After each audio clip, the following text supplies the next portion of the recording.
The ice-cold beauty CEO, Emily, made it known to the world that in 7 days she would marry me, a blind man. People were touched by her genuine love, saying I was the luckiest man alive. When she found out I could see again, she hugged me tightly and cried tears of joy.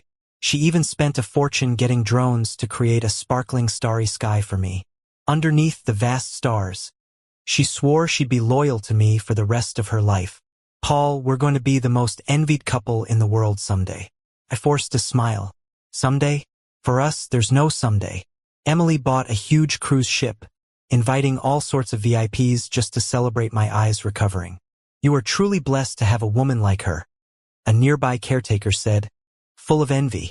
I stared at Emily from a distance, holding her wine glass. She looked stunning in a deep V mermaid dress, gracefully mingling with the guests. Then I replied flatly, yeah, she loves me dearly, as if her life depended on it. Emily's love for me was truly moving. She donated her kidney to me back in college when I needed a transplant due to kidney failure, against her family's wishes. So, 5 years ago, when she was trapped in a fire, I rushed in to save her without regard for my life. That's how I lost my eyesight, due to the thick smoke that time. We had gotten our marriage certificate and were preparing for the wedding, but it was delayed because of the incident. For those 5 years, my world was dark, and Emily would cry in the middle of the night because of guilt. She said she'd be my eyes from then on. She spent so much energy and money searching for a top doctor to cure my eyes. She was willing to give me her eyes if she could. Believe me, if anyone said she was cheating, they'd be mistaken for a lunatic. I used to think that too. But a month ago, I was haunted by the nightmare of her and her lover Mike going at it right next to me.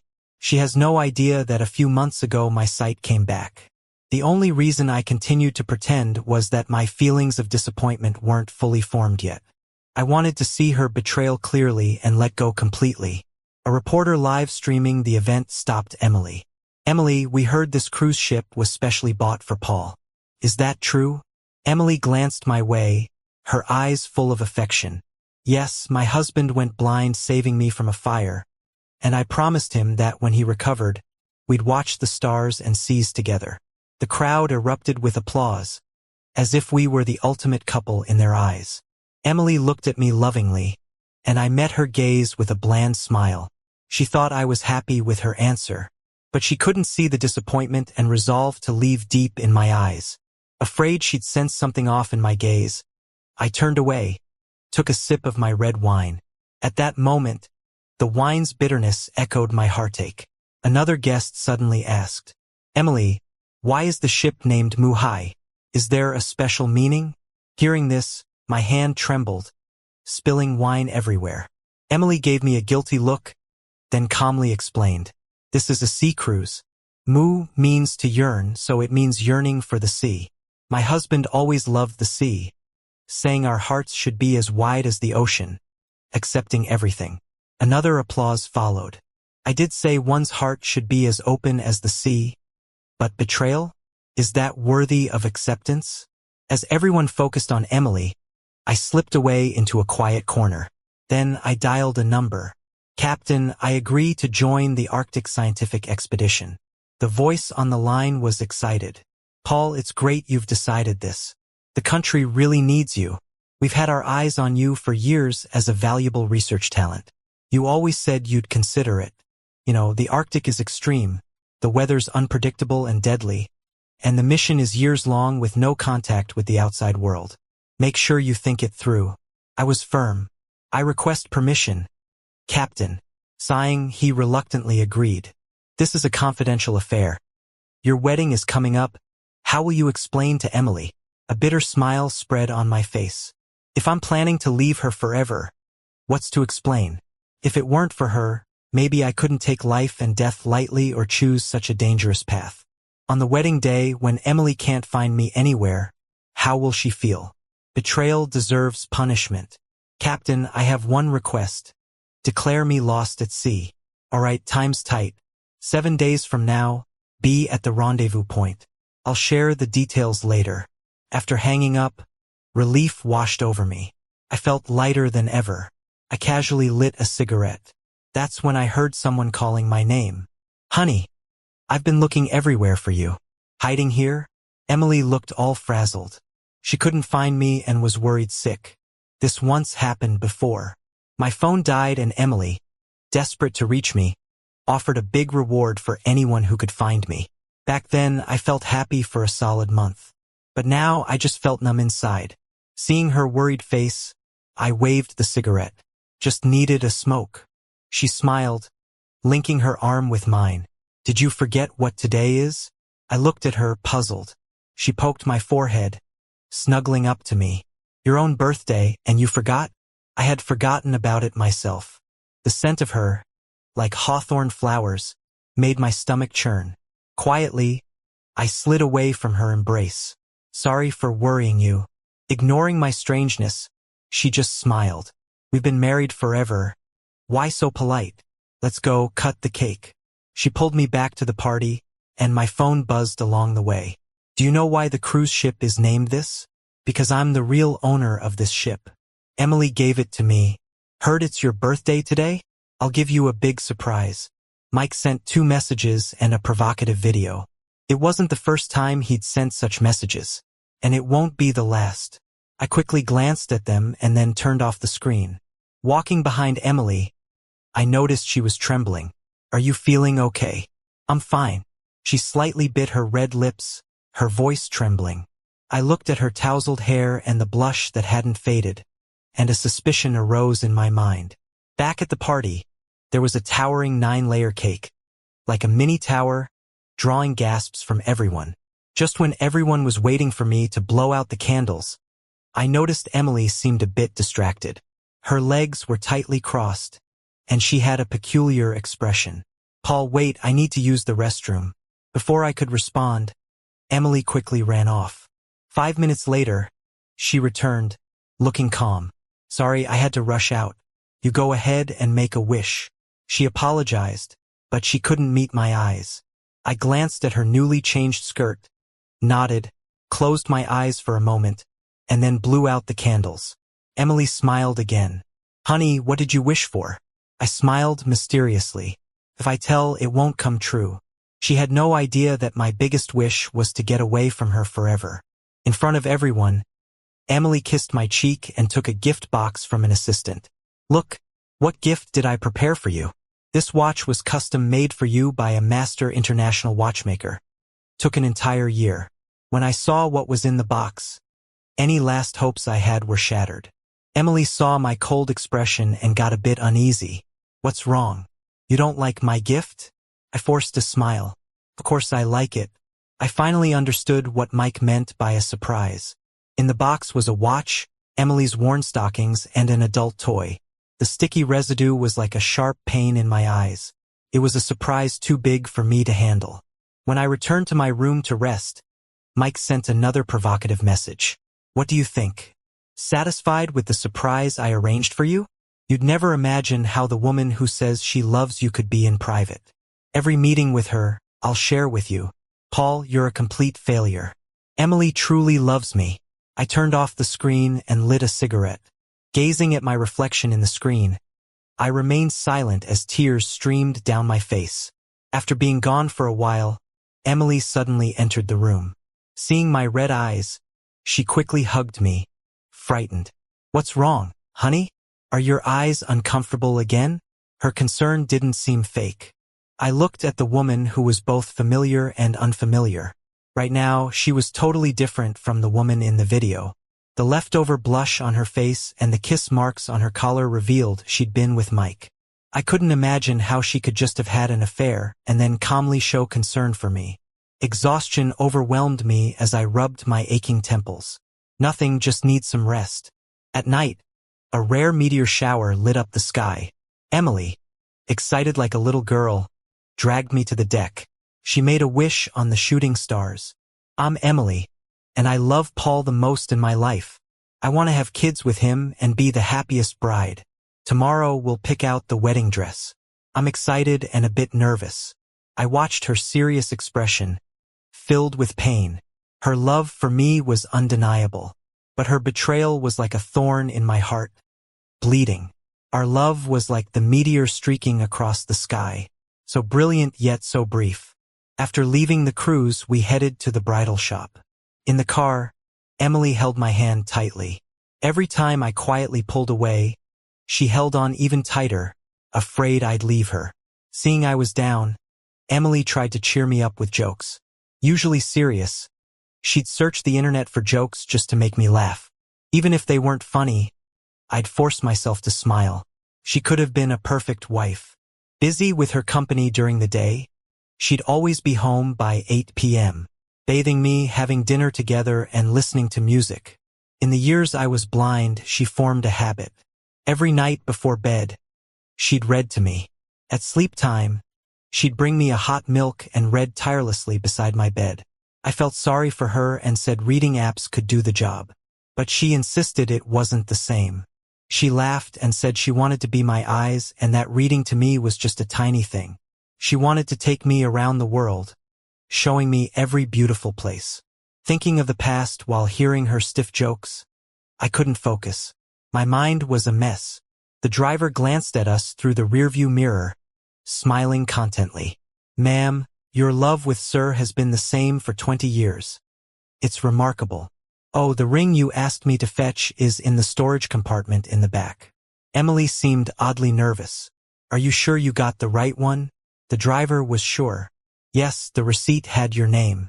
Emily relaxed and took a red box from the compartment. "Honey, here's the latest ring I had custom made for you. In a few days at our wedding, I want to put it on you myself. Check if it fits. I spent half a year designing this ring, going through dozens of versions before finalizing it. It's a testament to our deep love and means so much." Her excited words and overflowing happiness made me feel like this wasn't real. I wasn't all that interested, but Emily was staring at me so eagerly that I sort of accepted my fate and opened the fancy box. But when I saw the engraving on the ring, my heart suddenly sank. A line of tiny letters felt like sharp needles poking my eyes repeatedly. "Emily and Mike, love forever." My fingers trembled as I held the ring in my palm. It was heavy, just like my heart that was sinking fast. "What's wrong?" Emily noticed my blank stare at the ring and got a little anxious for no reason. I shook my head and tried to put the ring on, but it didn't work out. "Seems a bit tight." "How's that possible?" Emily skeptically took the ring from my hand and checked it. In that moment, her eyes were full of panic. She sneaked a peek at my face, and seeing my calm expression, she breathed a sigh of relief. "It must be the designer's mistake with the size. I'll have them redo it, there's still time." I nodded and turned to look at the scenery outside the window. Emily gave me a discreet glance, feeling some unexplained irritation, but she couldn't figure out why. The car got uncomfortably silent. Even the driver seemed a bit nervous and kept checking on us through the rearview mirror. But the tension didn't last long, as our phones suddenly buzzed. Both of us received a message and checked our phones with our own thoughts, then quickly turned the screens off. Mike sent a photo, and that's when I realized the ring meant for me was still with him. The ring was identical to the one I just saw. "I'm sorry, but I threw your ring in the trash. My ring will now be the only one truly meant for Emily." Mike was trying to upset me, but I wasn't angry at all. In fact, I should thank him.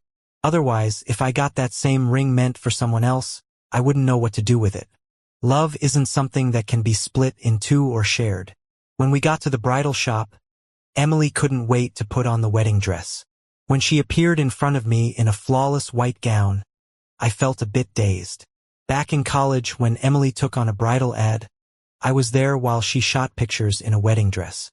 That was the first time she wore one. It was a breathtaking moment, one I couldn't forget.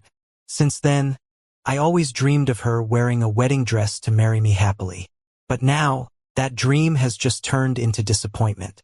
Noticing me lost in thought while looking at her, Emily blushed with a long mist shyness. "Honey, do I look good?" I nodded without thinking. Just as I was drowning in my thoughts, my phone buzzed again. "Doesn't Emily look beautiful in her wedding dress? But do you think if I beckoned her, she'd come running to me?" As if to prove Mike's words, Emily took a quick look at her phone and immediately called a waiter over. "Help my husband pick out some suits, make sure they fit perfectly." Then she turned to me. Honey, please be patient and try on the suits. I need to use the restroom. I closed my eyes in despair and nodded.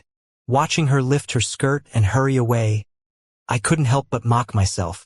Could one Mike really make her so eager? I let the attendant fit suit after suit on me, like I was a mindless mannequin. Another message from Mike came with a video and some text. Emily looks stunning in a wedding dress. In the video, Emily was beaming, looking like a bride about to wed. Her pure white dress was supposed to represent the purity of love. But to see her wearing it while with another man was just so ironic. Their passionate kisses felt like a hammer striking my heart over and over. The pain was unbearable. My vision suddenly went blurry, and the familiar darkness from my time being blind flooded my sight again. My eyes were burning, and a nightmare of fear washed over me like a wave. My legs buckled, and I almost fell, holding my stinging eyes as my whole body trembled. If the attendant hadn't caught me, I might have hit my head hard. "Sir, are you all right?" The lady attendant panicked when she saw my tears tinged with blood. Maybe she heard something happen to me. Emily rushed in a bit disheveled, looking really worried. "Honey, what's wrong? Your eyes, they're bleeding." She was almost in tears, frantically calling for help, urging every renowned doctor in the city towards the bridal shop. She always freaked out whenever anything was wrong with me. But oddly enough, this woman who once cherished me above all else was now my deepest wound. I tried calming myself and stopped her. "I'm fine. Just got too excited thinking about the wedding day coming up." Emily's pale face finally regained some color, and she let out a relieved sigh. "You scared me to death. How about we go to the doctor for a checkup? You just got your sight back." "No need. Are you done trying on the wedding dress? I think this one's perfect. Let's go with it." Pointing to her wedding dress, Emily's lips quivered, wanting to say something but stopped. "All right, as long as you like it. Whatever you want, I'll go along with it, no matter how unreasonable it might be. After we get married, we'll have a son and a daughter. The son will look like you, all handsome and smart. The daughter will be like me, beautiful and gentle. And then they'll grow up, get married, and have kids. When we're old, I'll do gardening with you and raise fish, surrounded by grandchildren." She was already dreaming about the future. But that's not our future. There's no future for us anymore. Coming out of the bridal shop on the way back to the villa, Emily fell asleep on my shoulder, exhausted. Right then, the captain sent me a message. "Paul, your application has been approved. Report to the secret location I sent you in 3 days. Attached is the agreement you need to sign. Once you sign, your identity will be erased, and all traces of you in this country will be removed." I clicked the link and signed my name eagerly without even reading the terms. As long as it meant leaving Emily, no demand was too harsh. From now on, it's my path versus hers. I head across the ocean, while she stays marrying Mike. The day before my departure, Emily got up early to make breakfast for both of us. We have maids, but Emily always makes my breakfast herself, every day of the year without fail. She kissed me awake, murmuring with a playful tone as she snuggled into my chest. "Honey, I have a meeting today, so I need to leave early. I made breakfast for you. Don't mind getting up early to eat it so it doesn't get cold and make you sick. I already prepared your milk too." She was as thoughtful as always. I replied softly, looking her over. Today, Emily had light makeup on, and her legs in thin stockings beneath a fitted skirt made her even more attractive. She said she had a meeting, but I had my suspicions. Just before, Mike messaged me again. "It's my birthday today. Emily agreed to a few days getaway with me. Guess what I asked for? She promised to wear different colored stockings every day. Plus, she told me it's her safe period." After she left, I went to the bathroom, splashing water on my face repeatedly and brushing my teeth over and over. I sprayed alcohol on every part of me she touched. Once I was sure no scent of her lingered, I walked out to the living room. I tossed the breakfast Emily made into the trash and made my own. Soon after, she texted me. "Honey, I have a 2-day business trip. Stay put and wait for me at home. I'll bring you back a gift. Also, since we're getting married soon, let's not use protection. I want to have your child." exactly as expected. She couldn't wait to go on a getaway with her little lover. At that moment, I felt relieved. It gave me plenty of time to prepare to leave. After breakfast, I packed my luggage, only taking a few clothes. Anything not related to research I left behind. I didn't take any jewelry Emily bought me, because leaving them would only add to the sadness. Then, I mechanically printed out the divorce agreement and signed it without thinking. I placed it in a gift box. I spent some time editing the video Mike sent me, then put the footage on a USB drive along with my phone in the gift box. I packaged the box neatly. Looking at the wilting flowers in the villa garden, I took a machete and cut them all down. I had them planted for Emily to see different blooms year-round. But now, my love had withered like those flowers, and they had no reason to stay. Gazing at the familiar house, I felt a calmness I had never felt before, like a long pressured gloom suddenly released. The maid saw me with my luggage and teased with a smile. "Sir and Miss Emily are really in love." She was packing, too, this morning, being so careful not to wake you. "You must be going on a honeymoon trip with her." Huh? I glossed over her remark, then remembered something. "Wendy, tell Miss Emily there's a gift in the drawer for her to open on the wedding day." The maid, seeing the secrecy in my voice, smiled knowingly.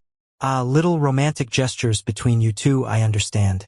I gave a vague smile, dragging my luggage downstairs, and hailed a car to the place the captain designated. Just as I was getting in, Emily called on video. I answered. "What's up?" On the screen, she seemed hesitant, silent for a while before speaking. "Nothing, I just miss you. Honey, after we're married, I plan to dedicate my life to you, being a good wife and mother, staying out of the public eye, while the weight of the company will be on you." I could tell she had a sudden realization, but it was too late. The car drove towards the secret meeting point. Meeting the captain, we hugged. "Welcome to the team. We were just waiting for you.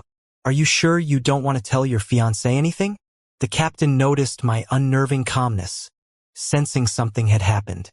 I shook my head. "No need. It's all in the past. My future is in the Arctic wilderness." The captain was silent for a moment, then looked at me with sympathy. "We conduct thorough investigations on recruits, including people around them. We found that your fiancé has a close relationship with a guy named Mike." At the mention of Mike, my thoughts drifted back to when I lost my vision 5 years ago. Before that, I was the vice president of the group, managing many affairs large and small. Emily worried I was overworked and hired an assistant. Initially, Mike didn't meet company standards and couldn't even get an interview. He stayed outside the company all day, pleading with me for a chance as I was leaving work. Seeing his eagerness, I decided to give him a shot. Most importantly, he looked about 70% like me. Seeing him was like seeing a younger version of myself. First, Mike behaved pretty decently. But later, he got arrogant because of Emily's favor and started acting like a bully, causing the employees to complain. I intended to let him go, but life didn't go as planned. I went blind trying to save Emily. After losing my sight, I couldn't keep my position and stepped down. Emily, in her affection, kept Mike close. But over time, Mike became complacent and developed bad intentions. He resented me for not promoting him and schemed to trap Emily with his charm. They got closer over time, and Emily even bought a villa for Mike. I never imagined my goodwill would invite trouble. I sometimes wonder if things would have been different without Mike. But eventually, I realized it wasn't about him. Without Mike, there could have been someone else if she was already contemplating infidelity. Loyalty or betrayal? She chose the latter, pushing our relationship into the abyss. Whenever Mike came around, no matter what she was doing, she'd drop everything to be with him. She even secretly left home in the middle of the night. That one night, she thought I was fast asleep, not knowing that I was wide awake. She even put sleeping pills in my pre-bed milk for a thrill, then brought Mike to our bedroom, acting all intimate right in front of me. She thought I was oblivious, unable to see, but I was aware of everything. The painful memories began to show on my face. The captain patted my shoulder to comfort me, saying, "All right, it's all in the past. No point dwelling on it." Why not focus on the science project you've always loved? We're setting off soon. Haven't you always wanted to experience the vastness of the sea? Come explore it with us. His words rekindled my spirit. He was right.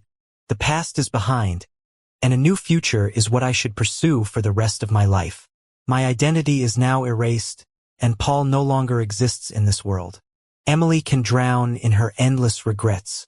Meanwhile, Emily sat on a plane high above, watching clouds sweep by as her eyelids twitched. If she could, she'd call Paul right away, but the plane didn't allow it. Next to her, Mike pouted with jealousy. Emily, still thinking about Paul? Let's just have fun like we planned. Forget about him. He can't just take off, can he? Usually, when Mike complained, Emily would patiently comfort him. But this time, she felt nothing but annoyance and repulsion. Shut up. Can you let me be? Mike was taken aback, not expecting Emily to snap at him. He thought acting pitiful would draw her to him like before. But he misjudged this time. Emily's mind was full of Paul. She suddenly regretted giving in to Mike's allure and running off with him. Mike. Hearing his name, Mike's face lit up again.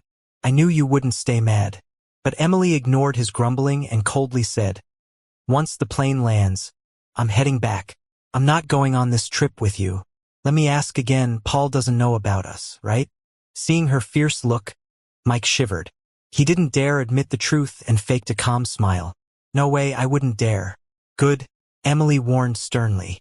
I told you before, whatever happens between us, Paul must never find out. If you let slip a hint, there will be consequences. Mike was scared, his face pale and his voice shaky. Got it. 2 hours later, Emily left Mike and chartered a flight back. The closer she got to home, the more uneasy she felt, like an instinct of impending dread. Upon landing, she immediately tried calling Paul, but he didn't answer. Panic set in as she reached the villa, which seemed unfamiliar. What was once lush was now barren. The once blooming flowers were uprooted. Even the green lawn had turned yellow and dry. Darling, I'm home. Where are you? She shouted, but silence was her only response. The bag of butterscotch she had picked up for Paul fell from her hand. It was his favorite, but it didn't matter now. She dashed around the villa like a whirlwind, searching. The bedroom, empty. The study, also empty. She had searched everywhere. The bathroom, kitchen, backyard, even the basement. But there was still no sign of Paul. The huge mansion was empty. Not a soul in sight. Emily, in a panic, tried calling Paul again. His phone was still off. Her lips trembled with worry, her mind in a chaotic state. Wait, Wendy. Emily called the nanny, and when it connected, she tensed up. Wendy, where is he? The voice on the other end chuckled. Isn't he with you on your honeymoon? I saw him pack a bag before you left, and he mentioned there was a gift for you in the drawer. Emily's phone slipped from her hand. Ignoring the rest of what was being said, she rushed to the bedroom and opened the closet. Just like the nanny said, Paul had only packed a few clothes, and the suitcase was gone too. She collapsed on the floor, eyes blank. Honey, where are you? Are you upset with me for not spending time with you? So you're hiding? Her voice choked with tears. Once she calmed down, she remembered the last thing the nanny mentioned. A gift. That's right, a gift. She opened all the drawers in the room and finally found an ornate box. It was wrapped in beautiful paper with an equally elegant ribbon. Emily suddenly laughed. My husband is so crafty, scaring me like this before surprising me. She thought, someone planning to leave wouldn't bother with such meticulous packaging. Little did she know, Paul's intention was to make her feel unsettled. When she opened the box, she found a phone Paul had used and a USB drive. Turning on the phone, missed calls poured in. Browsing through his messages, she found conversations with Mike. As Emily scrolled up, each message was like a punch in the gut. She felt as if her chest would burst into flames. Mike, how could you do this? Seeing such provoking words and videos, even Emily couldn't help but tremble with anger. Imagine how Paul felt at the time. Pain, sorrow, despair. Paul, you knew the whole time. You stayed silent, letting your disappointment in me grow. Emily let out a pained cry. With shaky hands, she plugged the USB into the computer. After seeing the videos in the folder, color drained from her face. The scenes playing out were moments with Mike, reckless and wild. Those once joyful memories now felt like a blade, cutting her down with each frame. As she delved deeper, there was a paper at the bottom of the box. With bitter reluctance, she took it out. It was a divorce agreement. The handwriting she recognized felt like a death sentence for her love. Her world spun, her vision fading into darkness. In the moment she fainted, she finally realized how terrifying life is without light. Paul must have been in such pain and fear for the last 5 years. How could I have been so cruel to him? Her consciousness started to drift away. After who knows how long, she faintly heard crying. Warmth spread through her fingers. Her heart, filled with despair, started to beat again. Paul, I knew you couldn't leave me. Emily woke up. Before she could speak, her voice stopped abruptly. The person she saw wasn't Paul. It was Mike. Mike's face was stained with tears. Seeing Emily awake, he almost cheered. Emily, thank God you're awake. You scared me. Emily realized she was in a hospital bed, her gaze turning icy. Slap. The sound echoed in the room. Mike, holding his face in disbelief, stared at Emily. Emily, why did you hit me? Hit you? I wish I could do more. Emily's eyes burned red. I told you again and again, keep things with Paul a secret. And what did you do? You provoked him. Sent secret videos to rile him up. What's your motive? Mike looked guilty, lowering his head. I just love you so much. Emily laughed coldly, then suddenly sobbed. You call that love? Do you even know what love is? Between us, it was just physical. You satisfied me, I gave you material things. Paul and I, that's true love. We were childhood sweethearts, and you were just his stand-in. Didn't you notice you look a bit like him when he was young? Mike, hit by this revelation, looked thunderstruck. He couldn't believe he'd always been just a substitute for Paul. No way. The joy you felt beneath me, that can't be fake. I could feel it. That was love. Emily, seeing his denial, laughed bitterly through her anger. Yeah, back then, I was genuinely happy because I thought of you as him. Before Mike could fall into despair, Emily got off the hospital bed, pushed him away, and rushed back to the company. She mobilized all resources and spared no expense, spending billions to find Paul. But she received a devastating message. Paul's identity had been erased. There was no record of him. Some say he went out to sea, was lost in a shipwreck, and buried in the ocean. He disappeared like he never existed at all. Emily was almost losing her mind. She couldn't believe Paul was gone. Every day, she did nothing but chase after anyone who might resemble Paul. Business at the company plummeted, and Emily grew increasingly frail. She started hanging out in bars, drowning in alcohol, and at night, she'd cry alone in a corner. In the 5th year, my research in the Arctic finally bore fruit. Our team cried in each other's arms. Everything had been so tough. In the harsh conditions of snow and ice, survival wasn't guaranteed. I witnessed some of my closest teammates die from illness. Out of a team of 15, only 10 made it back. Having faced life and death, I've become more resilient. Sitting on the plane, looking at myself in a picture, my cheekbones sharp and eyes clear, I felt reborn. Inside, I felt a whirlwind of emotions. It was like waking from a dream. The captain smiled and patted my shoulder. Paul, so 5 years still not planning to reclaim your identity? I shook my head. I'm not Paul. I'm Chinju now. All right, you've been the star of this research project. The country plans to award you a first-class Medal of Honor. From now on, you'll be the captain of the team. The captain glanced down at his double-amputated legs, his eyes dulling. He'd lost his legs in a tragic accident during an expedition, unable to continue his work. On the day we returned home, I got off the plane and gave an interview live on TV. As we were getting into the car to head to the award ceremony, someone called my name. Paul, is that you? I ignored it and got into the car. Emily risked getting her hand caught in the car door to stop me. I know it's you. Don't you want me anymore? Husband? Emily was a shell of her former self, missing her previous confident demeanor. I smiled slightly. You've got the wrong person. I'm not who you're looking for. Also, I'm married. A figure appeared, holding my hand, our fingers interlocked. Her name is Tiffany, also a member of the expedition. We shared life and death experiences together. In the Arctic, we took the sky and ice as our witnesses, and our bond was forged with our lives. This lady, please do not bother my husband. We have important things to do.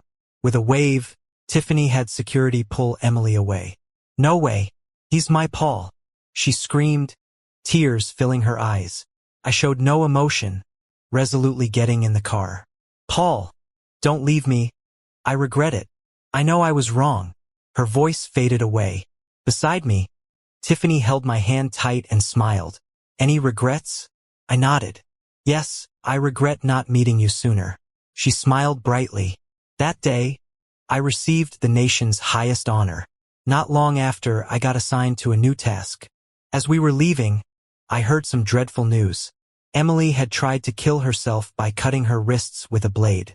Although she survived, she lost her mind. As for Mike, I heard he was taken somewhere isolated and cut off from the world.